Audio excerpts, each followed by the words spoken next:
Hey guys, my name is Heather Lindsey. And my name is Cornelius Lindsey. And I'm so excited that you landed on Life with the Lindseys. This is so exciting. This gives us an opportunity to share our life with yours. Yes, we're going to be talking about everything from entrepreneurship to ministry to your purpose to why you are here, family, parenting, relationships, marriage, sex, you name it. We are talking about it. So thank you so much for joining us today with Life with the Lindseys. Enjoy it.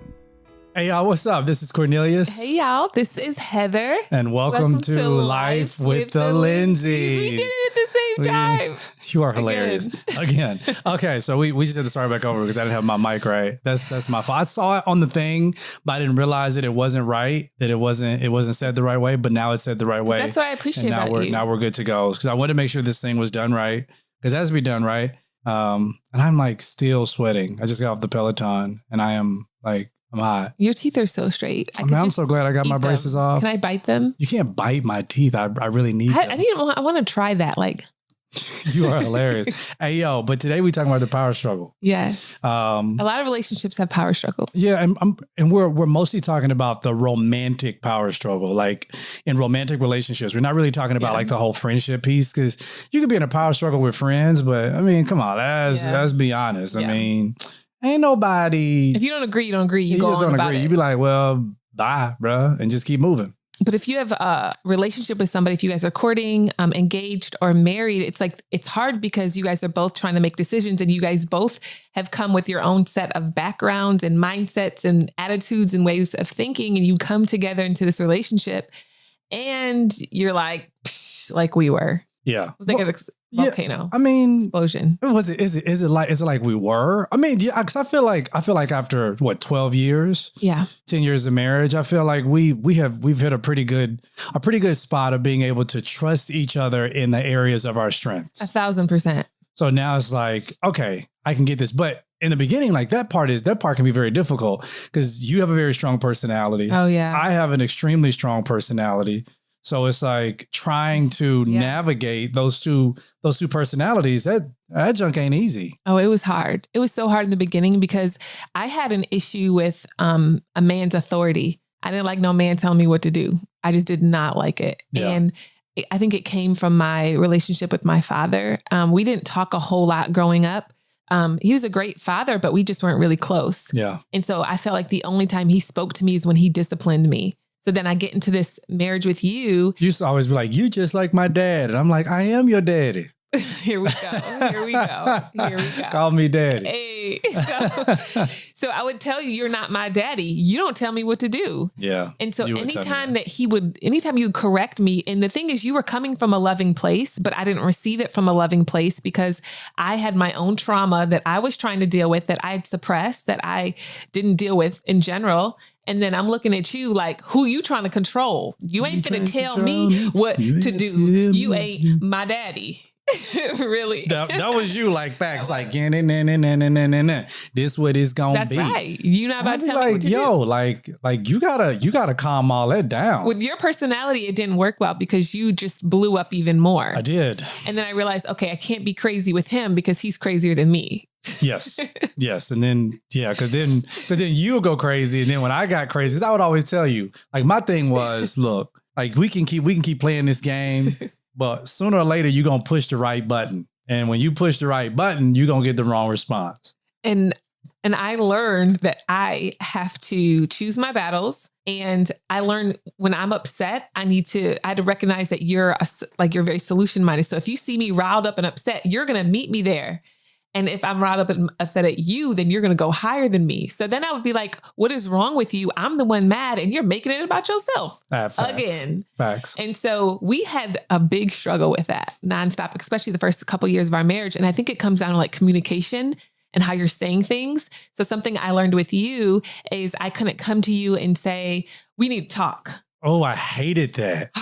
Still hate that and the reason being is because when somebody comes to you and says we need to talk, immediately your defense mechanism goes up. Yeah. And it's like, okay, now I'm already on the defensive because I feel like you're going to come at me with information that I don't have. Yeah. So it's like, okay, so what is it? Like, what are you upset about now? What evidence are you bringing to the table? So now I got to come defensive. Like, well, we got to talk. So you would text me. I'd be at work and you like, we got to talk. So for me, I don't like that. The whole day you stressed out. I'm a confrontational person. So I'm like, I don't want to wait till we get home. Like, I'm gonna call you right now. What you want to talk about? Because I don't like thinking about it. Like, oh my goodness, like what is it? Nah, bro. Like, we gonna talk. Tell me right now, because I'm not gonna think about this all day.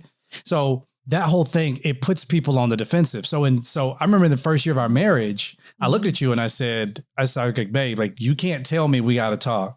Instead, it was like other things that we practiced because you were like, so what am I supposed to say? What am I supposed to say to you? And I say that we got to talk. And I'd be like, First of all, I don't even talk like that. So I don't appreciate that. Well, I mean, like, okay, so, I mean, Cornelius, what am I?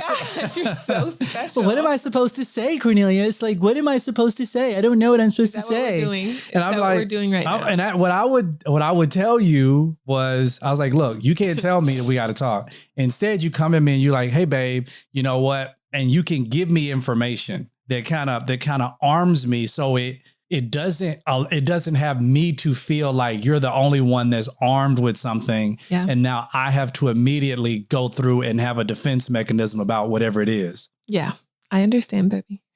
How you doing? Why you look at me like that? No. I was about to say, like, what you it all out? I just had to explain it. It's okay. So I feel like a lot of people might struggle with that. So I would say, hey, babe, I just want to know. I just want to talk something out with you, or tell me what you think about this. So I learned I had to change the way that I approached you when it came to those things. But something else I learned is if I'm frustrated about something with you, I don't bring it to you right away. Take it to the Lord. Come on. In prayer. That's Bible. That's Bible. So I would give myself like a 24-hour rule. Yeah. And say, all right, Heather, are you pregnant right now? Because there's times I'd be pregnant and my hormones would be going crazy. And because with Roman, or no, who was it? Roman, I wanted to punch you a lot. That was Roman. You wanted to punch me. I wanted to punch you. We were laying in the bed and you looked at me, and with like the most intense look ever, you looked me right in my eyes and you said, I mean, just out of the blue, you said, I want to punch you in the face. And I was like, yo, whoa. I was like, dude. I had a lot of testosterone. And now Roman like legit punches people in the face. He's a warrior baby. He's a warrior baby, but continue. Yeah.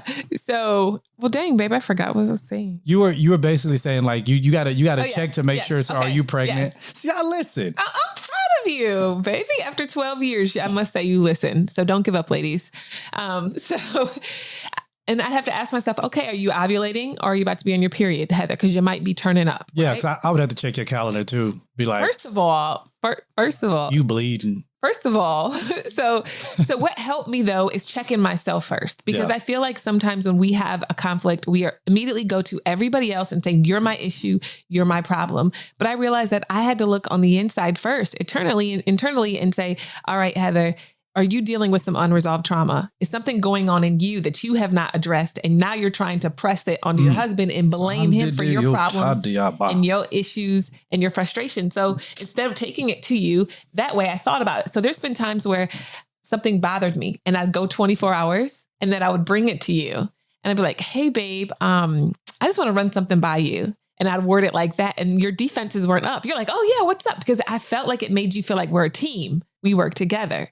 And so when I would tell you, you would say, oh, no, babe, that wasn't even it. No. And it's like, because I wasn't irate and screaming and yelling at you, I felt like you were in a good place to be able to respond and be like, no, let me show you. That's not what I meant. I apologize. Like, I felt like our relationship got a lot better when I stopped emotionally going to you with every single issue I got. Yeah, because that was nerve-wracking. And then on the opposite side, like, I don't really come to you with issues. You don't. I don't come to you with issues. You be like, so babe, what are you thinking about? I'm like, nothing. Because for me, I'd be like, I mean, it is what it is. But now you do though, more. Well, I mean, yeah. I mean, I don't know. I guess things don't, I don't want to say they don't bother me as much, but I don't really think into them as much as probably you do. Like you really, like, you'll kind of be like, babe, I really want to talk about this. And I'd be like, what is she talking about? But then like, you really take time to think about stuff. Hold on. Pause right there. Pause. Yesterday at movie night, Sydney was sitting there and we were talking. Okay. And you were laughing because you're like, women think about all this stuff? How many tabs do you guys have open in your brain? That was hilarious. So we're sitting out another couple in our living room, and like me and the other husband, we're just kind of sitting there. We had a TV on? Was the TV on? No. TV wasn't on. And I think he and I we're on our phones individually, and we're just sitting there quietly, just chilling. And my wife and the other wife, like they're sitting there and legit, like they're having conversations, and they're including us in the conversations, piece by piece. Like, what do you think about this diaper bag? Like for her, like her and her husband, what do you think about this diaper bag? What do you think about this? What do you think about these socks? But like the way y'all change conversations, like so willy-nilly was hilarious. Cause I was like, it is literally like y'all, like you just had on your laptop, like you have 50 different tabs up, and you just kept jumping from different tabs. I do. I have a lot of tabs in my brain. I was like, I was trying to find the best diaper bag for Roman. You know what I mean? So yeah, I just wanted the advice of everybody that was in the room, babe. Yeah. I mean, and I feel like I had the best diaper bag I already have for him, but I know you wanted me to find another one, all that kind of stuff. But needless to say, I'm sitting and I'm like, why are we, y'all are going back and forth, but nevertheless, that whole power struggle thing is real. It's real. It's literally real. And what I really want to do is I want to talk about a particular situation. Oh gosh. In our marriage, the beginning of our marriage, I feel like really defines this whole power struggle thing. And that is, oh gosh, our wedding. Oh gosh. We got to talk about this. But first, let's go to this. Now, there are some things we look back on and think, how did I get it so wrong? It might be wearing multiple polo shirts, popping all the collars, donating to Kona 2012, or dating that one person at that one time. The one. We're always going to get things wrong. That's just life. But there are also things we can get right on the first try, like shopping for life insurance. That's where Policy Genius comes in. Now, we love Policy Genius. It makes finding the right life insurance a breeze. In minutes, you can compare quotes from the top insurers to find the best price. You can save over $1,500 or more a year by using Policy Genius to compare life insurance policies. Once you apply, the Policy Genius team will handle all the paperwork and red tape for free. So even if you look back on the triple denim days in distress, you'll never be distressed about life insurance with Policy Genius. In just a few minutes, you can find your best price and apply at policygenius.com. We all get things wrong from time to time. At least we can get life insurance right with Policy Genius. Again, policygenius.com. But that whole wedding thing, that whole wedding piece, like, I mean, you want to start that? You want to start that off? Okay, you want me to start that off? Or okay. How you want to roll this? Let's back up a little bit. Back up to when? Back up to when we were courting. All right. I mean, we were courting. So while we were courting, one day, I don't know, I was just spending time with the Lord, and I felt like he told me to send you a picture of the ring I want. I remember that. I remember that. And so I don't know what it was, but I was just like, I'm going to send him a ring. And I never thought to even do that. But I knew that we were going to get married within or you were going to propose within a year. It was a princess cut. It was raised. Yeah. Yeah. So I sent you the picture. Yeah. And you were like, you sent me a ring. Remember that? Mm-hmm. I do. And so then you proposed. You remember what month that was? You sent me that? I think November. It could have been November. It had to have been earlier than that, like because October. I bought the ring in October, the end of October. Oh, wow. And the reason why I bought the ring is because, every Saturday I would go to Macy's and I always bought a suit. I bought a suit, a shirt, and a tie. That was like my thing. I was a single guy, bachelor. That's what I bought for myself every Saturday.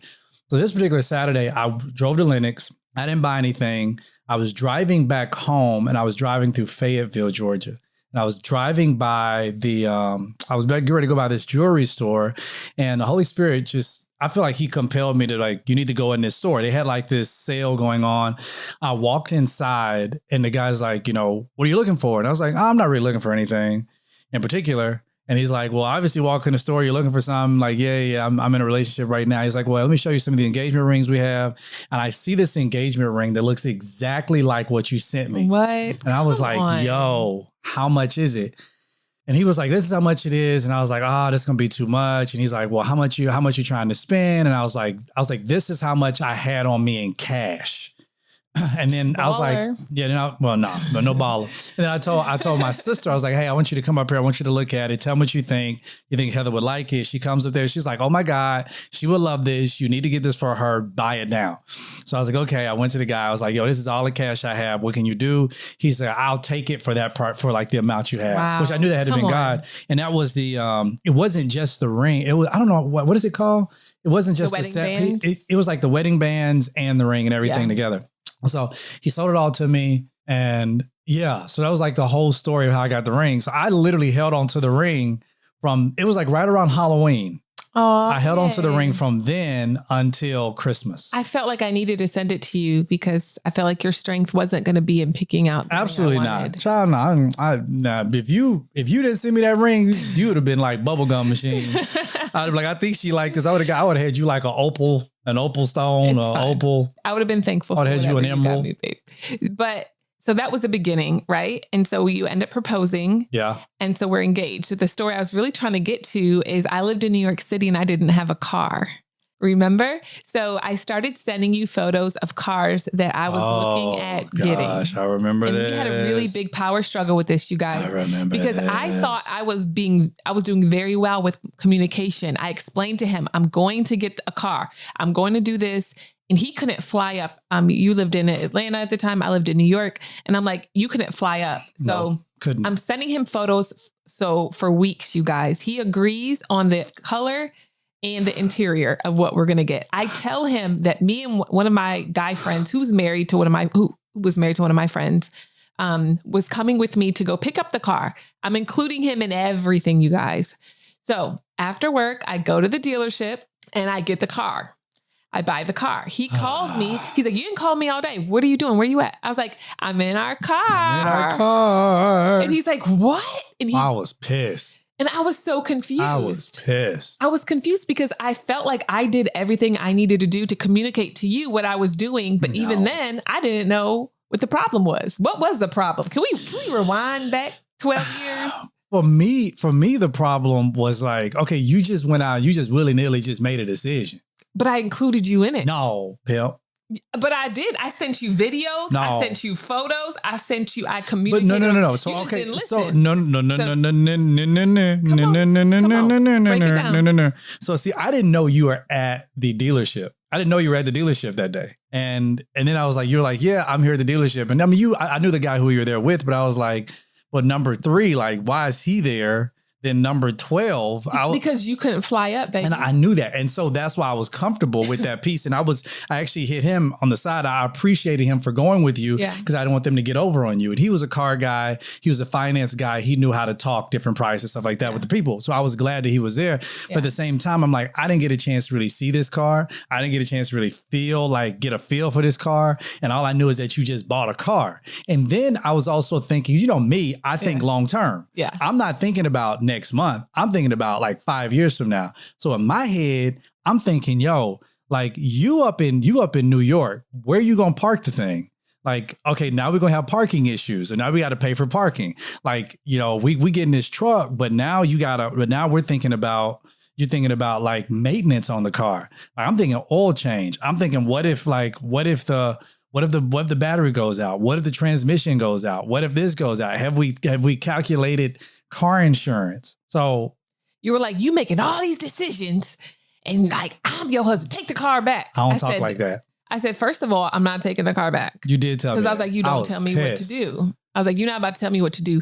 And I said, so I was coming down to you in Atlanta. And I felt like, you know, you had the house already and you have a car. I'm not coming down there with nothing. I felt like it wasn't you coming down with nothing. For me, it was like you were coming down to add to what we already had. And I needed to have a car. But that didn't mean that you could have waited and got to Atlanta and got the car. Absolutely. I could have. Of course I could have. But hindsight's always 20/20, right? Hindsight is always 20/20. But the thing is, that was our big blow up. Oh, it was huge. Of a power struggle, because I'm like, you're trying to control me. You're trying to tell me what to do. I'm trying to bring something to the table of our relationship. But I didn't realize that moving forward, this car note was going to be a part of your life too. Yeah, it's going to be a part of, and then not only that, because remember when you first got it, you hit me and you were like, I think parking was like $400 a month. It was $300. $300 a month. Which and is cheap. I remember when you told me that, I was like, see, don't bring that to me. Don't bring that to me. I was even more upset because I'm like, we could have talked about that. We could have discussed that. That's why I was like, you know what? Now we got to get the truck down here. I can park it in my garage and we could just be done with it.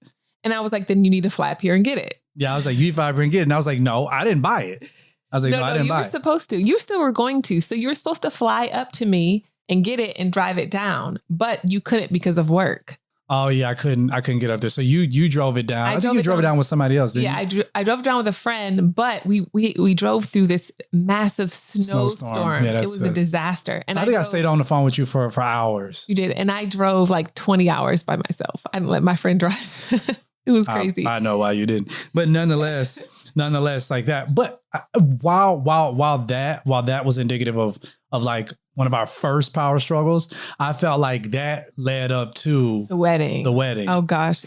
It was rough because I feel like I wasn't one of those people that dreamed of my wedding day and dreamed what I wanted to have. I wasn't on Pinterest stalking it. I wasn't like that. I just felt like I knew kind of what I wanted. And in my head, I thought you were like most guys that would just let me run and do what I want to do with the wedding. Nah.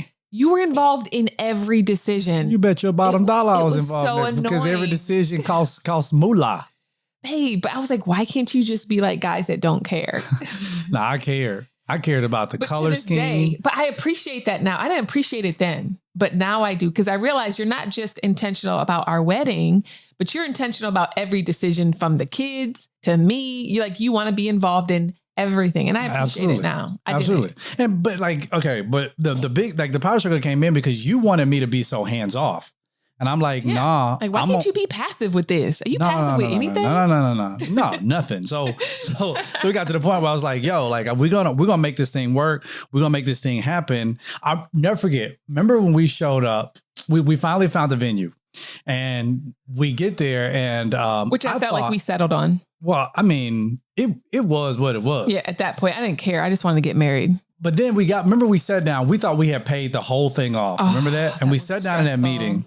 And the wedding girl, she comes up and she's like, okay, now we're going to look at the amount for the food. And I was like, the amount for the food? I was like, no. We don't have like we got to pay for food. Oh, I thought we had already paid for food, but we didn't. Yeah, that's what it was. And then she was like, so how many guests do you have? And we were like, I think it's like 100 and I think it was like 130, I think. 130. And she was like, so are you going to have plated dinners or buffet dinners? And then she was talking about like $70 a plate. I was like, chick, no, like I'm in the wrong business. That was plated, but if the buffet, it was like 25 or something. Yeah, I was like, we're going to do buffet. They can stand in line like they at a funeral. Like this a repass. It don't matter to me. I said, I don't care. I think I even told, I was like, y'all got picnic baskets? Like, could we give them a sandwich lunch? Oh gosh. But the point that we got to was we sat down, we went through all that stuff. And then she sat there and she was like, okay, guys. So Heather, I know you mentioned to me that you want candles. Remember them doggone candles? You really upset me with the candles. Okay. All right, baby. Do you know why I was upset about those candles? Because we were over budget. We were over budget, but you want to know also, you know what? I'll tell you why I was upset with the candles after. So I was upset with the candles. Here we go. Because our wedding was at 11 a.m. Remember? Yes. It was at 11 a.m. The venue itself, where we were sitting down in, were mostly windows. It was all windows. So it was all windows. So there was a lot of sunlight. And I thought, we're going to put candles on the table. Remember, you wanted 10 candles per table. I did. And there's some little tea light candles. Were like $3 each. They were $4 each. You remember that? Absolutely. I remember that. You haven't let that go. Absolutely. I mean, I let it go because we didn't get the candles. And remember like the bouquet? Uh-huh. It was like $80 that they wanted to put on the, what's that thing called? That arch thing? Yeah. They want to put up, but it was like $80. And she was like, you're going to need 3 of those. I'm like, 3 of them? Yeah. And the thing is with certain wedding venues is you have to use all their in-house vendors. Oh my God. So I couldn't buy my own candles and put them on the table. Instead, I had to get it through them. So that the only thing they let us do out were the cakes. Yeah. And the thing I was pissed about with the cake, and we can do a whole nother episode on our wedding, but I didn't get a chance to eat any of my cake. I know. I'm sorry, baby. That's why we always tell people, I did. like, It was yo, really don't. good. I was like, people don't, man, you know, I feel like the traditional weddings are overrated. I agree. Like, yo, go to an island or something. Seriously. Go to an island. Even with the coronavirus, a lot of people are getting really creative, getting married in their backyard. And it's like, you just saved tens and thousands of dollars. Absolutely. Because I mean, we spent what, 30 G's?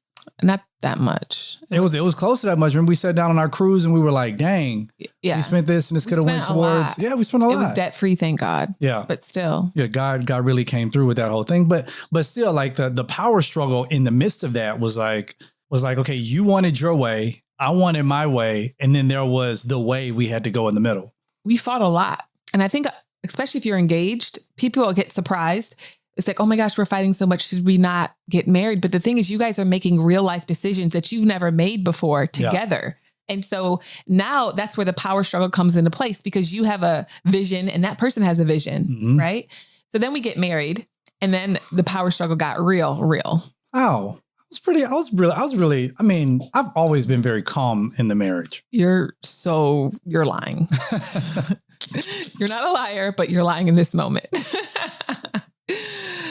Baby, you was intense. No, I wasn't. You were intense. Was I intense? Baby, you threw a lamp in the beginning of our marriage. You remember tossing that lamp when you got upset? Because I was talking What crazy? The lamp look you like? You said I was talking crazy? What the lamp look like? I don't know. Child, I don't know. I didn't toss it. I broke it. You definitely broke it. I broke it. And then you threw that plate up against the... I didn't throw the plate. I flipped it. And it had food on it. It did have food on it. So the food went everywhere, but that was it. I was pissed because, and the reason being is because, okay, here we are. We're in this marriage. We're in this relationship. We've already made a commitment. We've already made a covenant. And then you have all these different lies going through your head. Like, we're the only ones who are going through this. Everybody else's marriage is good. Why do we have so many issues? What is going, like, I was looking at you and I was like, why do you think this way? I'm like, you don't think things through and you don't, So I'm saying all of this stuff. And I'm like, I don't understand you. And then you would say to me, I don't understand you. And we just moved to a new place. We had just moved to a whole new state. We had no friends. We left our old church. It was tough. It was really hard. So tough. Yeah, it was tough. And I felt like everything that we tried to push under the rug, I had my rejection, abandonment issues, and then you had anger issues.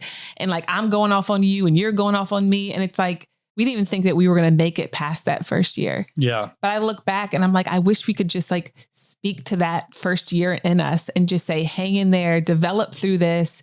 You guys are going to get better. It's going to get easier. You guys, like now I feel like we just flow together. Yeah. We just get it. And we ask each other 100 times a day, how are you today? Like, how do you feel? Like, what's going on? And one thing I love is that we don't suppress with each other. And that's something we did before. Just for the sake of peace, you wouldn't say anything. Just for the sake of peace, I wouldn't say anything. But then we kept suppressing, and then it would just blow up. Yeah. And be like, wait, why are you mad? I didn't even think you were mad. Why are you mad? You know, like one thing I like that we do now that I feel like if you listen to this and you're like, well, what kind of steps can I take to move forward? Is one of the questions that we constantly ask each other throughout the day is, how do you feel? Yeah. How are you feeling? Yeah. Because that question is really open-ended. So it gives you an opportunity to really express yourself and express what's on your heart in that particular moment. And the great thing is that the question also indicates permission. Yeah, permission to speak. Because what you're saying is when you ask somebody, how are you feeling? You're giving them permission to express what's on that person's heart. That's good. And that's really good because now that opens up a line of communication that says, this is how I feel. So now the person who is feeling a certain way doesn't feel like, well, I got to suppress it. Then the other person is saying, well, I'm giving you an opportunity to open up, to say how you feel. So if you feel anxious right now, if you feel upset right now, like giving that person the opportunity to come out and say, this is how I feel, that means something. Yeah, that's good. No, I love that. I remember one time you asked me, how do I feel? And I was like, I think I need a good cry. And you just like grabbed me and you like held me and we just talked until I got it all out. And you're like, okay, we're good. Let's just keep going. Yeah. What I think that's helped us with the power struggle is that we don't have a struggle anymore, because there's a struggle when you guys, if you imagine like a shirt, say we're holding a shirt, you're holding one side, you're pulling it your way, I'm pulling it my way. I realized like we both dropped the shirt and we said, we're on the same team and we're going in the same direction. we can't move forward if we can't get past each other and our own issues. Mm-hmm. And in order for us to go forward and do what God has called us to do, like we have to let go and die to ourselves, lay down our will and say, all right, Lord, I'm going to lay down my selfish ways and we're stronger together. If the Bible says that 2 can take on 10,000 and 1 can take on 1,000. Right. So it's just something so powerful about couples that say, you know what, I'm going to die to my flesh.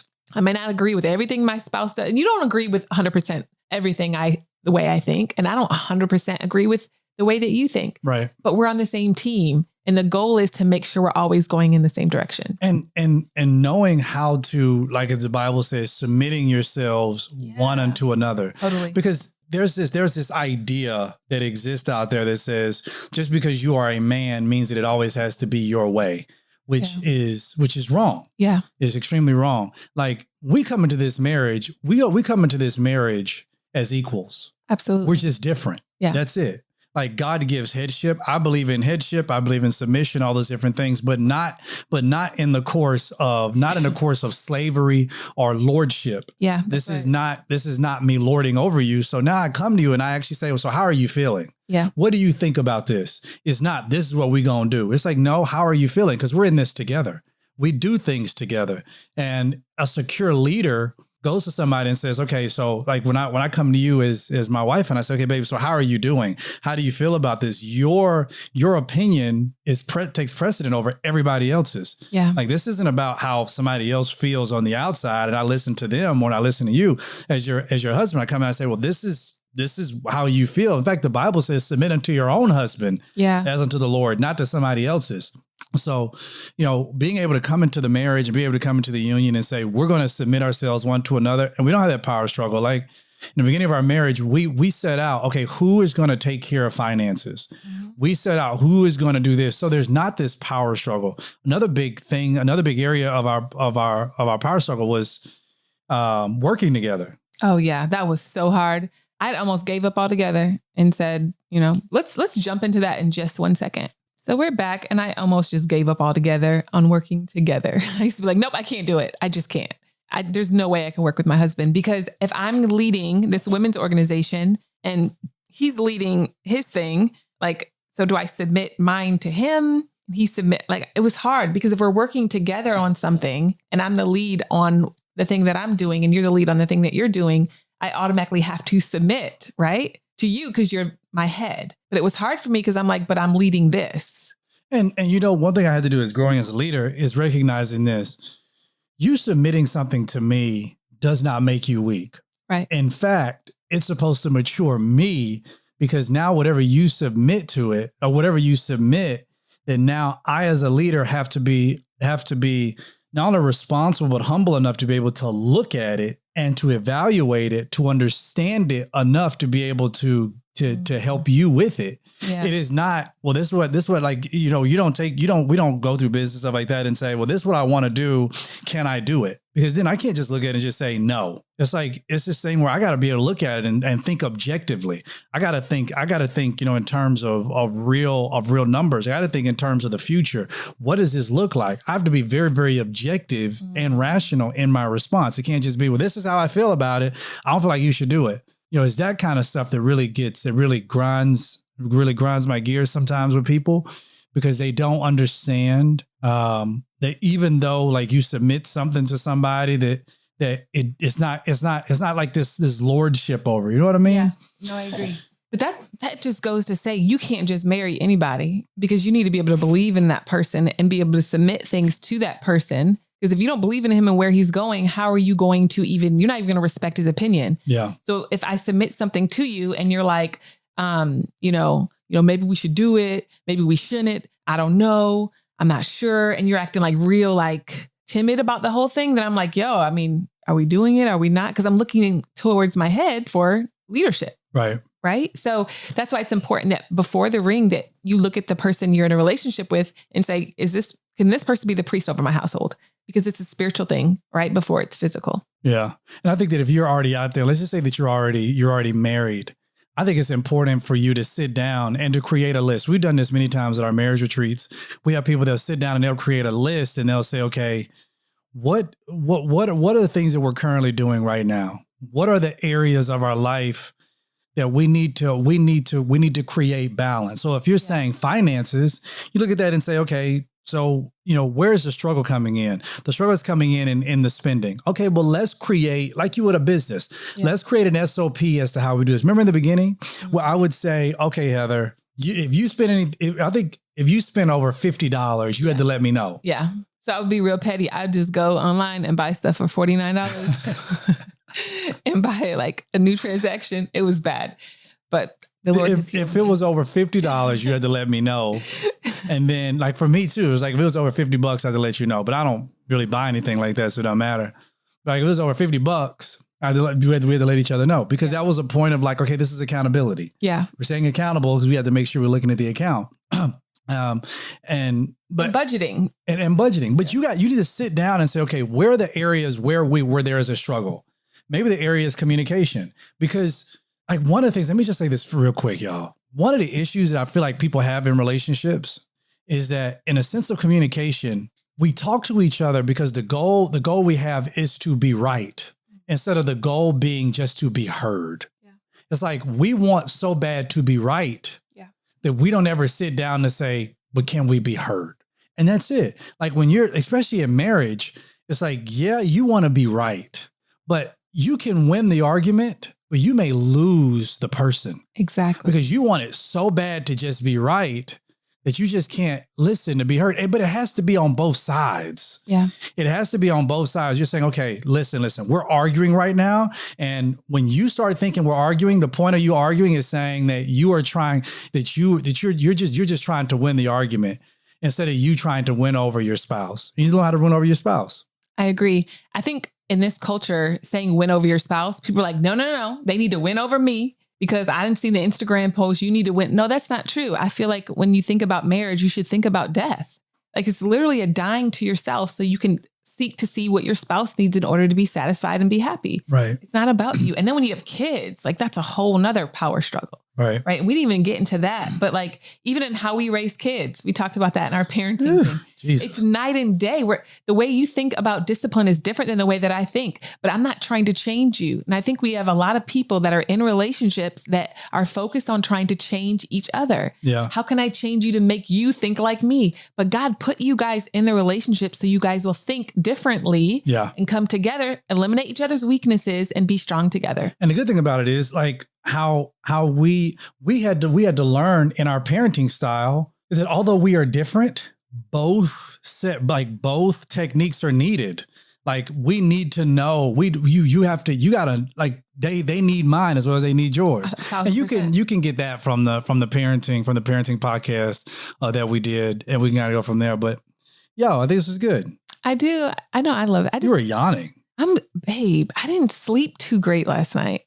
Oh. I don't know why. I mean, I went to bed at like 4:00 because I was watching Narcos. So Roman stayed at grandma's, last night, or Mimi's. And so I think I wake up looking for him. Oh, well. It's just hard to sleep without my baby. Well, I just stayed up. I guess I was watching Narcos and Pablo Escobar. But I thought you actually sleep really well because you're not up with Roman at night, are you? Oh, ain't up with Roman. Roman kicks me in the face. Oh, he does? It's not, what you talking about? I almost flipped him off the bed one time. Baby. I don't care nothing about it. Baby, don't care nothing about my baby. Don't care. He's so big. He's a huge muscle. He's taking over He'll be all right. He's fallen off the bed before and he got right back up, kept on kicking. I freaked out. I heard him hit the floor. Yeah, you did. He just rolls all over the bed. I think it's time for him to get out of our bed. It's been time. How are we going to do this? Who going to do what? I know how you do it. You put him in his room and you say, go to sleep. Are you going to do that? Yeah, I do it. Hold up now. Hold up. Slow up.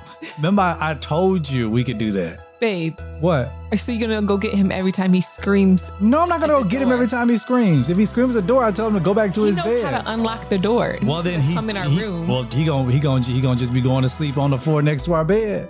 Oh, he can climb up on the bed. See? I guess I'm making excuses. Maybe it's because he's our last baby and I'm having a hard time. I ain't getting no power struggle with you because I don't care. I don't care nothing about it. Just let him sleep where he wants to sleep.